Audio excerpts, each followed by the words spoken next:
अस्सलाम वालेकुम दोस्तों। अज असां पंहिंजे ख़ासि तालीमी प्रोग्राम में अवां खे ख़ुशि आमदीद चऊं था। अॼु जिन ख़ासि तालीमी प्रोग्राम जो मौज़ू आहे इल्मु कीमिया, हिकु अहिड़ो दिलचस्प इल्मु जेको असांजी रोज़मर्रा जी ज़िंदगी सां सिधो लाॻापो रखे थो। प्यारा दोस्तो, इल्मु कीमिया असांखे सेखारे थी त हीअ दुनिया जंहिंमें असीं सभु रहूं था उहा हिकु नंढनि ज़रनि ऐं मादनि सां ठहियलु आहे। उहे मादा कीअं ठहनि था, कीअं तब्दील थियनि था ऐं हिकु सूरत मां ॿी सूरत में कीअं अचनि था, इहो सभु इल्मु कीमिया में पढ़ायो वञे थो। मिसाल तौरु पाणी गरम करण सां बाफ़ बणिजे थो, काठ ॿरण सां राख में तब्दील थी वञे थो, लूणु पाणी में हल थी वञे थो। इहे रोज़मर्रा जा अमल असल में इल्मु कीमिया जो हिसो आहिनि। हयातियाती केमिस्ट्री इल्मु कीमिया जी उहा शाख़ आहे जेका जानवरनि जे जिस्म में थींदड़ केमिकल अमलनि बाबति मालूमात ॾिए। मिसाल, जॾहिं असां मानी खाईंदा आहियूं त उहा जिस्म में तवानाई बणिजी वञे थी त उहा असांजी हयातियाती केमिस्ट्री आहे।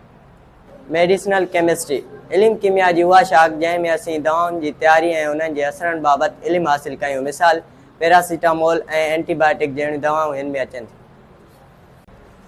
न्यूक्लियर केमिस्ट्री इल्मु कीमिया जी उहा शाख़ जेका एटम जी न्यूक्लियस मां थींदड़ तब्दीलियुनि बाबति आहे। मिसाल, एटम पावर स्टेशन मां बिजली पैदा थियणु न्यूक्लियर केमिस्ट्री आहे। इल्मु कीमिया जी उहा शाख़ जेका माहौल खे नुक़सान न ॾींदड़ केमिकल अमलनि जे बाबति आहे। मिसाल, अहिड़े साबुण जी तयारी जेका पाणी खे गंदो न करे, उहा ग्रीन केमिस्ट्री आहे। एनालिटिकल केमिस्ट्री ही शाख़ कंहिं बि शइ जी बनावट ऐं मिक़दार मालूम करण बाबति आहे। मिसाल, लेबोरेटरी में पाणी चेक करण था उन में लूणु आहे या न, उहो एनालिटिकल केमिस्ट्री आहे। सनती केमिस्ट्री इल्मु कीमिया जी उहा शाख़ जेका कारखाननि मां शयूं ठाहिण जी मालूमात ॾिए थी। मिसाल, साबुण, भाण ऐं दवाऊं कारखाननि में केमिकल ज़रिए ठहनि थी।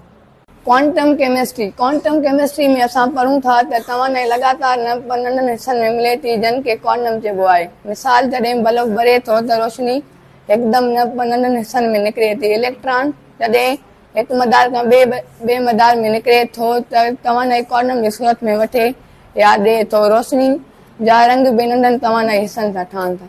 एनवायरमेंटल केमिस्ट्री ही शाख़ माहौल में मौजूदु कीमियाई अमलनि ऐं उन्हनि जे असरनि बाबति आहे।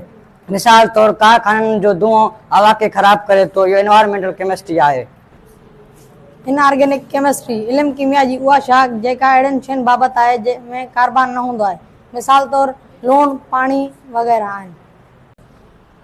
ऑर्गेनिक केमिस्ट्री इल्मु कीमिया जी उहा शाख़ जेका कार्बन वारे मुराकबनि बाबति आहे। मिसाल, खंड, तेल, काठ जी शयूं आहिनि। इल्मु कीमिया उहा साइंस जेका मादनि जी बनावट, जोड़जक, ख़ासियतनि ऐं उन्हनि में पैदा थींदड़ तब्दीलियुनि जो मुतालो करे थी।